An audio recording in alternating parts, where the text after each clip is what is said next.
आगे फिर इसमें कहते हैं कि the voice was suddenly sharp, की जो वो आवाज़ थी वो अचानक ही तेज हो गई। वाई शुड आई, मैं क्यों भूल जाऊँ। You are going to rob me, कि तुम मुझे लूटने जा रहे थे तो मैं क्यों भूल जाऊँ। If I let you go, कि अगर मैं तुम्हें जाने देती हूँ। You will only rob someone else, कि तुम किसी न किसी को तो लूटोगे ही। Society must be protected from man like you, कि समाज को हमेशा सुरक्षित रहना चाहिए ऐसे व्यक्तियों से जैसे कि तुम हो, यानी कि तुम्हारे जैसे लोगों से समाज को हमेशा सुरक्षित रहना चाहिए। हॉरेस स्माइल्ड, की हॉरेस ने फिर से मुस्कुराहट दी और फिर कहा, I am not a man who threaten society, कि मैं ऐसा व्यक्ति नहीं हूँ जो कि समाज को धमकाता फिरे, यानी कि मैं समाज को धमकाने वाला व्यक्ति नहीं हूँ। आई स्टील ओनली, मैं सिर्फ चोरी करता हूँ। आई स्टील ओनली फ्रॉम करता हूँ who have a lot of money, यानी कि जिन घरों के अंदर, यानी कि जिन लोगों के पास बहुत सारा पैसा होता है, मैं सिर्फ वही चोरी करता हूँ। आई कहता है कि I steal for a very good reason, कि मैं एक अच्छे कारण के लिए ही चोरी करता हूँ। And I hate the thought of prison, और जेल के विचार से मैं बहुत ज़्यादा नफरत करता हूँ, यानी कि उसे जेल जाना पसंद भी नहीं है। शी लाफ्ड, वह हंसी, यानी कि इस बात को सुनकर के उसे हंसी आ गई। एंड ही बेग्ड, फिर हॉरेस ने उससे प्रार्थना की। थिंकिंग दैट, यह सोचते हुए, ही हैड परsuaded her, कि उसने उस महिला को मना लिया है, यानी कि अपनी बातों को मानने के लिए उसने उसको मना लिया है। तो यह सोचते हुए हॉरेस ने उससे प्रार्थना की। फिर उसने कहा कि लुक, देखिए, I have no right to ask you for anything, देखिए मुझे आपको किसी भी बात के लिए कहने का कोई अधिकार नहीं है। आई हैव नो राइट का मतलब होता है कि मुझे कोई अधिकार नहीं है। To ask you for anything, आपको किसी भी बात के लिए कहने का मुझे कोई भी अधिकार नहीं है। बट लेकिन आई एम डिस्परेट, लेकिन मैं बहुत ज़्यादा दुखी हूँ, मैं बहुत ज़्यादा निराश व्यक्ति हूँ। लेट मी गो, कि आप मुझे जाने दीजिए। एंड आई प्रॉमिस, और मैं आपसे वादा करता हूँ, never to do this kind of thing again, कि दोबारा इस तरीके के काम को करने का, न करने का मैं आपको वादा करता हूँ कि मैं इस प्रकार का कार्य कभी नहीं करूँगा। आई रियली मीन इट, कि मैं अपनी बात से बिल्कुल पक्का हूँ, यानी कि मैं आपसे पूरा वादा करता हूँ कि मैं इस प्रकार का कार्य दोबारा कभी नहीं करूँगा। शिवा साइलेंट, वह चुप रही, उसने इस बात को सुनकर के कुछ नहीं कहा। वॉचिंग हिम क्लोजली, नज़दीकी से हॉरिस को देखते हुए वह चुप रही, उसने कुछ नहीं कहा। देन शी सेड, फिर वो बोली, you are really afraid of going to prison, कि आप जेल जाने की बात से काफ़ी डर जाते हो ना, यानी कि आप जेल जाने से काफ़ी भयभीत हो जाते हो। आरएंट यू, क्या भयभीत नहीं होते हो, कि आपको डर नहीं लगता है। She came over to him shaking her head, अपने सिर को हिलाते हुए फिर वो हॉरेस की तरफ बढ़ी।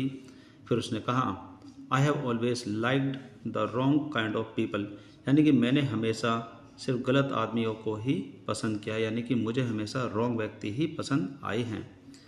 आगे फिर इसमें लिखा है कि she picked up a silver box, कि फिर वहाँ पर एक जो सिल्वर बॉक्स है वह उसको उठाती है। फ्रॉम द टेबल, टेबल पर रखे हुए उसने सिल्वर बॉक्स को उठाया। देन शी टूक अ सिगरेट फ्रॉम इट, फिर उसने इस बॉक्स में से एक सिगरेट को निकाला। हॉरेस ईगर टू प्लीज़ हर, की हॉरेस काफ़ी उतारू था उसको खुश करने के लिए, यानी कि अपनी बात को मनवाने के लिए वह काफ़ी उत्सुक था। फिर उसी उत्सुकता में, एंड सीइंग दैट, और यह देखते हुए, शी माइट हेल्प हिम, की वही उसकी सहायता कर सकती है। टुक ऑफ हिज ग्लव्स, फिर उसने अपने दस्तानों को उतारा, जो कि वह हमेशा चोरी करते हुए पहनता था, उसने अपने दस्तानों को उतारा। And gave her his secret lighter, फिर उसने उसे अपना सिगरेट जलाने का लाइटर दिया, यानी कि उस महिला को अपना सिगरेट लाइटर बढ़ाते हुए और उसको खुश करने के लिए फिर वो आगे बढ़ा। फिर यह कहते हुए फिर वो कहता है कि यू विल लेट मी गो, कि तुम मुझे जाने दोगी। He held the lighter towards her, अपने लाइटर को उसकी तरफ बढ़ाते हुए उसने उस महिला से कहा कि आप मुझे जाने दोगी।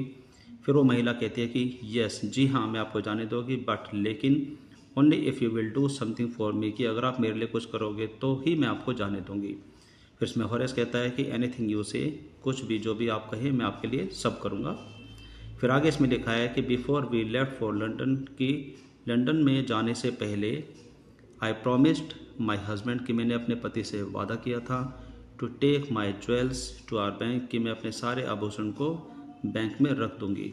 बट लेकिन आई लेफ्ट दैम हेयर, लेकिन मैं उनको यहीं पर छोड़ गई। इन द सेफ, इस तिजोरी में। I want to wear them to a party tonight, कि मैं आज रात को उन्हें एक पार्टी में पहनना चाहती हूँ। सो इसलिए आई केम डाउन, इसलिए मैं नीचे आई। टू गेट दैम, उनको प्राप्त करने के लिए, यानी कि इसीलिए मैं उनको पाने के लिए नीचे आई। बट लेकिन अब आगे उस महिला की बात पूरी नहीं हुई थी, उसके बीच में हॉरेस स्माइल करते हुए बोला, हॉरेस स्माइल्ड की हॉरेस मुस्कुराया, फिर वो बोला कि you have forgotten the number two open the safe. फिर आप इस तिजोरी को ओपन करने का जो कोड नंबर होता है फिर आप उसको भूल गए हो। हैवंट यू, क्या आप नहीं भूल गए हो, क्या आपको वो याद नहीं है? तो फिर वो कहते हैं कि yes replied the young lady, कि उस लेडी ने, उस महिला ने कहा जी हाँ मैं वो नंबर भूल गई हूँ। Just leave it to me, आप ये बात मुझ पर छोड़ दीजिए। फिर आगे होरेस कहता है कि just leave it to me, कि आप यह बात मुझ पर छोड़ दीजिए, and you will have them within 1 hour, और 1 घंटे के अंदर अंदर आपको वे आभूषण आपको मिल जाएंगे। बट लेकिन I will have to break your safe, लेकिन इसके लिए मुझे आपकी जो ये तिजोरी है वो तोड़नी पड़ेगी। फिर वो महिला कहती है कि डोंट वरी अबाउट दैट, कि आप इसकी चिंता बिल्कुल ना करें। My husband want be here for a month, कि मेरे जो पति है वो यहाँ पर 1 महीने तक नहीं आएंगे। यानी कि my husband want be here, कि मेरे पति 1 महीने के लिए यहाँ पर नहीं होंगे। I will have the safe mended by that time, मैं उस समय तक इस जो ये तिजोरी मैं इसको रिपेयर करवा लूँगी, यानी कि मैं इसकी मरम्मत करवा लूँगी, आप इसकी चिंता ना करें। आगे फिर इसमें लिखा है कि एंड विद इन 1 आवर, और 1 घंटे के अंदर अंदर Horace had open the safe, कि हॉरेस ने वह तिजोरी खोल दी थी। गिवन हर द ज्वेल, उसको आभूषण भी दे दिए थे जो भी उस तिजोरी के अंदर थे। एंड गॉन हैप्पीली अवे, और फिर वो वहाँ से खुशी खुशी वो चला गया था। For 2 days he kept this promise to the kind of young lady, कि उसने इस प्रकार का जो वादा था कि चोरी ना करने का, उसने वह प्रॉमिस सिर्फ 2 दिन के लिए रखा। For 2 days he kept his promise to the kind lady, यानी कि जो वो दयालु महिला थी उसने उससे जो प्रॉमिस किया था कि मैं आगे इस प्रकार का कार्य नहीं करूँगा, वह प्रॉमिस उसने सिर्फ 2 दिन के लिए रखा। ऑन द मॉर्निंग, और सुबह के समय पर, ऑफ द 3rd day, और तीसरे दिन, यानी कि जो तीसरे दिन की जो सुबह आई, हावेवर, हालांकि, ही thought of the book he wanted, कि उसने उन किताबों के बारे में सोचा जिनको वो खरीदना चाहता था, यानी कि वह बहुत ही महंगी और जो दुर्लभ जो किताबें थी उनका वो शौकीन था, यानी कि उन किताबों को वो हमेशा पाना चाहता था। एंड ही न्यू, और उसको पता लगा, he would have to look for another safe, कि उसे इस कार्य के लिए किसी अन्य तिजोरी को ढूंढना पड़ेगा, अन्य तिजोरी की तलाश करनी पड़ेगी। यहाँ पर लुक फॉर का मतलब होता है तलाश करना। To look for another safe, कि उसे इन किताबों को प्राप्त करने के लिए किसी अन्य तिजोरी की तलाश करनी पड़ेगी। बट लेकिन he never got the chance to begin his plan, लेकिन कभी भी उसको मौका नहीं मिला कि वो अपने जो प्लान है उसकी शुरुआत कर सके, यानी कि अपनी जो योजना है उसको शुरू करने का उसको कभी मौका नहीं मिला। बाय नून, और दोपहर तक पुलिसमैन हैड अरेस्टेड हिम, के एक पुलिसमैन ने उसको गिरफ्तार कर लिया था। फॉर द ज्वेल रॉबरी, यानी कि उन आभूषणों की डकैती के लिए, यानी कि आभूषणों की चोरी के आरोप में एक पुलिसमैन ने दोपहर तक उसको गिरफ्तार कर लिया था। At the sort over grange, की सॉर्ट ओवर ग्रेंज में जो आभूषण थे, यानी कि वे सभी जो आभूषण जिसके लिए उसने वो अलमारी खोली थी और उस महिला को सारे सारे आभूषण दे दिए थे, तो उसी की चोरी के आरोप में दोपहर तक एक पुलिसमैन ने उसको गिरफ्तार कर लिया था। इसी वजह से उसको किसी अन्य जो तिजोरी थी उसको देखने का मौका, यानी कि उसको ढूंढने का मौका नहीं मिला। हिज फिंगरप्रिंट्स, उसकी उंगलियों के निशान। फॉर, क्योंकि he had open the safe without gloves, क्योंकि उसने जो तिजोरी थी वह बिना दस्तानों के खोली थी, यानी कि बिना ग्लव्स के खोली थी। अगर आपने यह स्टोरी को बड़े ध्यान से सुना है या फिर आप इसको ध्यान से सुन रहे हैं तो आपने नोटिस किया होगा कि जब उस महिला ने हॉरेस से बात करते हुए अपने जो सिल्वर बॉक्स है उसमें से एक सिगरेट निकाली थी, तो उस सिगरेट को जलाने के लिए हॉरेस ने अपनी पॉकेट से अपना सिगरेट लाइटर बाहर निकाला और ठीक उससे पहले ही अपने दस्तानों को उतार दिया था। और फिर उसके बाद उस महिला ने जब ये रिक्वेस्ट की कि जो मेरे आभूषण हैं वो इस अलमारी में ही रह गए और मैं आज रात की पार्टी में उसको पहनना चाहती हूँ, तो उसी की उस रिक्वेस्ट को ध्यान में रखते हुए हॉरेस ने वह अलमारी बिना दस्ताने के खोल दी थी। और जो उसके फिंगरप्रिंट्स थे were all over the room, उस रूम में चारों तरफ रह गए थे। आगे इसमें लिखा है कि and no one believed him, और किसी ने भी उसका विश्वास नहीं किया। व्हेन ही सेड दैट, कि जब उसने बताया कि the wife of the owner of the house, यानी कि उस घर के जो मालिक है उसकी ही वाइफ ने हैड आस्क्ड हिम, उसी की वाइफ ने उसको कहा था to open the safe for her, कि उस तिजोरी को उसके लिए उसी की वाइफ ने कहा था कि उसको खोल दीजिए। द वाइफ हरसेल्फ, और जो उसकी असली पत्नी थी वह खुद सफ़ेद बाल वाली एक महिला थी, a grey haired sharp tongue woman of 60 यानी कि 60 वर्ष एक बूढ़ी महिला थी जिसकी जो आवाज़ थी काफ़ी तीखी थी।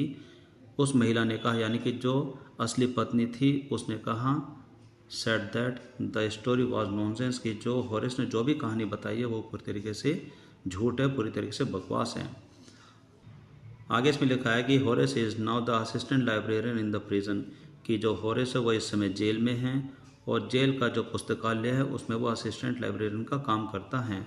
ही ऑफन थिंक्स और वो प्राय सोचता रहता है यानी कि वो हमेशा सोचता रहता है of the charming clever young lady, वो सुंदर और जो चालाक जो महिला थी जिससे कि उसने बातें की थी, जिसको उसने वो आभूषण निकाल करके देते, वो हमेशा उसके बारे में सोचता है। Who was in the same profession जो कि उसी के जैसे कार्य में लिप्त थी यानी कि वह भी चोरी का ही काम करती थी। एज ही वाज जैसे कि वह भी खुद उस कार्य में था। हु ट्रिक्ड हिम जिसने उसको चालाकी से धोखा दिया था। He gets very angry when और उसको बहुत ज़्यादा गुस्सा आता है when anyone talks about honour among the thief कि जब कोई भी व्यक्ति ये बातें करता है कि चोर में भी आपसी मान सम्मान होता है तो इस बात को सुन करके और इसका बहुत गुस्सा आ जाता है। यहाँ पर जैसे कि आप इस सेंटेंस में देख रहे हैं कि ही गेट्स वेरी एंग्री कि वह बहुत गुस्से में हो जाता है यानी कि उसको बहुत गुस्सा आ जाता है। यहाँ पर गेट्स का मतलब होता है हो जाता है। ही गेट्स वेरी एंग्री वह बहुत गुस्से में हो जाता है यानी कि उसको गुस्सा आ जाता है। वैन यानी कि जब, एनीवन टॉक्स अबाउट कि जब कोई भी व्यक्ति इस बारे में बात करता है। वो कौन सी बात है? ओनर अमंग थीव्स यानी कि जो चोरों का आपसी मान सम्मान है। अगर कोई भी उस बारे में बात करता है तो हॉरेस को बहुत गुस्सा आ जाता है। और जो ये सुंदर कहानी है ये विक्टर कैनिंग के द्वारा लिखी हुई है। ये बहुत आई होप कि आपको ये आज की कहानी बहुत पसंद आई होगी और मैं ये भी आशा करता हूँ कि आपने इस कहानी को समझते, सुनते और सीखते हुए एक एक सेंटेंस को बड़े ध्यान से सुना होगा जिससे कि आप अपने इंग्लिश को भी इम्प्रूव कर पाएँ। तो आज की क्लास में आपने देखा कि जो वो चोर है उसको ये यकीन नहीं था कि जो वो सुंदर जो महिला है कि वो भी एक चोर है, लेकिन उस महिला ने अपनी चालाकी से हॉरेस डेनबी को धोखा दे दिया और उस जो वो घर था जिस घर के अंदर वो मिले थे उसके सारे आभूषण लेकर वो चली गई और पुलिस ने उसी आभूषण की चोरी में हॉरेस को गिरफ्तार कर लिया। व्हाट अ ग्रेट स्टोरी, काफ़ी बहुत अच्छी कहानी है। सो माय डियर स्टूडेंट्स, आज की क्लास में आपने देखा कि हमने आपकी 10th क्लास की इंग्लिश की बुक फुटप्रिंट्स विदाउट फीट के चैप्टर नंबर 4 को स्टडी किया। आज की जो ये स्टोरी है इसका पूर्ण आनंद लिया, एक एक सेंटेंस को बड़े अच्छे से सीखा और साथ साथ आपने अपनी इंग्लिश को भी इम्प्रूव किया। तो आज की क्लास में सिर्फ इतना ही। This is all for now for today's class. अब मिलेंगे हमारी अगली क्लास में इसी चैप्टर से जुड़े हुए क्वेश्चन सीरीज के लिए और ये देखेंगे कि जो भी क्वेश्चंस आपसे इस चैप्टर में पूछे गए हैं आप उनके आंसर कैसे देंगे। Okay, so till then take care, bye bye, have a nice day.